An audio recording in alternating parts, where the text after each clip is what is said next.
in a landmark case which has been brought forward by Scottish campaigners. Let's speak with Cathy Larkman, a retired police superintendent and national policing lead for the Women's Rights Network. Cathy, good afternoon to you.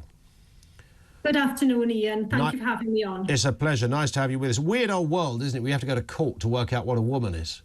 It's absolutely absurd. You know, we all know what a woman is. You know, why are we in 2024 having to go to court to make that fact clear in law? The fact is we all know what a woman is, and we are truly in an upside down world at the moment. Yeah, we are. It's a kind of night is day, black is white, up is down. It's a kind of just a weird sort of place. If you were having this conversation, imagine sitting in a pub in the 1970s telling somebody that this is a debate.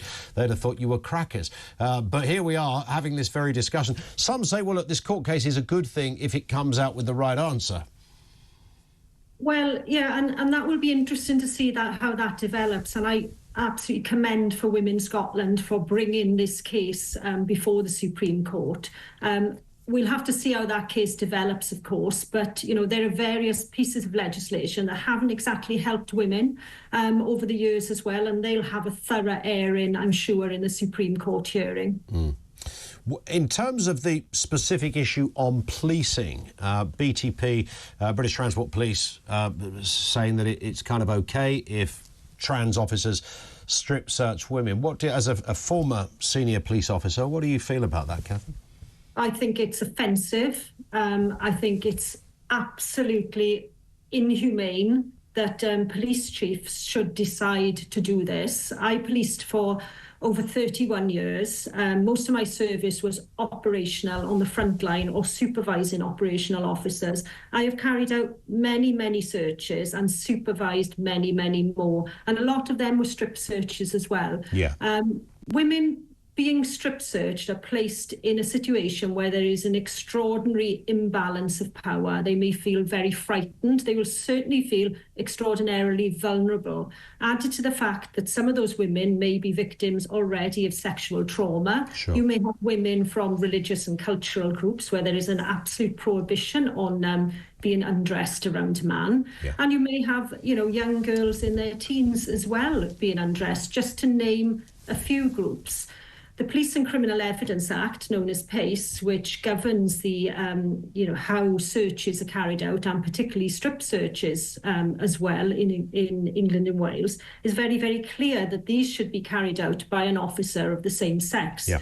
We have this absolutely bizarre situation now where British Transport Police have decided that woman being required to, expose the intimate parts of her body, potentially to have to bend over to expose her genital area as well, may be presented with an obviously male officer, or whether he's obviously male or not is inconsequential really, but a male officer who is carrying out that strip search upon her. I think police chiefs, police leaders have absolutely lost their minds.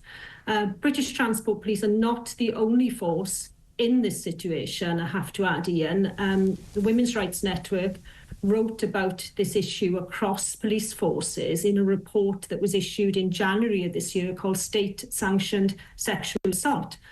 And we highlighted that most forces then had taken on board guidance from the National Police Chiefs Council, so that's the body representing chief constables, to deciding to allow this to happen. It's extraordinary, it's offensive, and it's deeply, deeply wrong. It's what I find really fascinating about this, Cathy, and it's the same with all of these kind of stories, is that I would guess nobody asked for this. I'm also would even float the idea that even a trans officer, and I doubt there are very many, but there will be some, I doubt even they have asked for it. It sounds like one of those things where sort of seniors sit around a table and for some reason say, we better have a policy on this, even though there's been no particular issue up until now. And almost deciding this way, they've created an issue that wasn't there before. Yeah, I would say, to some degree you're right there, but this has been going on for many years within policing, behind the scenes with police leaders. This isn't necessarily a brand new issue. This has been chipped away for many, many years. the Women's Rights Network exposed the decision taken by national police chiefs in December 2021, and we then explored, over the next year or two, how many of them had actually implemented it, and most of them had. We exposed that again in January 2024, and the policy was withdrawn. It's currently being reviewed, but clearly British Transport Police here have jumped the gun and come out with their own policy. And, as well as the impact on female members of the public, who police officers are meant to serve, I have to say as well, we are public servants, and that is meant to be at the very core of policing. Yeah. But it also places the police women in a dreadful situation as well, because they're operating in a culture of fear, not being able to speak out in relation to this as well. So I personally welcome the action taken by Sex Matters in sending a letter before claim to British Transport Police. That sets in motion, obviously, a certain process, Sure. and potentially this could end up at judicial review. And I think it's high time that it did. I mean, it shouldn't take a judicial review, should it? A biological male should not be strip searching a female. That's it. No, it absolutely shouldn't. And when you look at the original decision of the NPCC, the rationale for that, as well as it being riven throughout with, the language of gender ideology, indicating that the police service, has bought up wholesale to this way of thinking. As well as that, the rationale was that it would attract more transgender individuals to the police service. So, I'd invite us all to think about that. What was the desire for that either?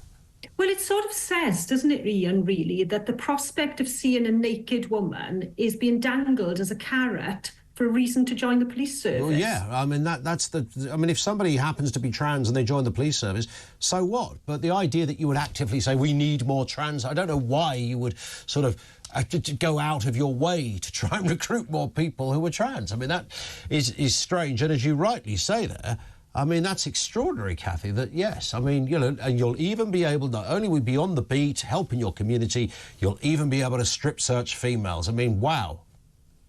I know, it really beggars belief that that's happening. But women have human rights too. That seems to be forgotten in all of these decisions that are being made. It seems to have been forgotten in the, what's happening in terms of the Supreme Court discussions at the moment.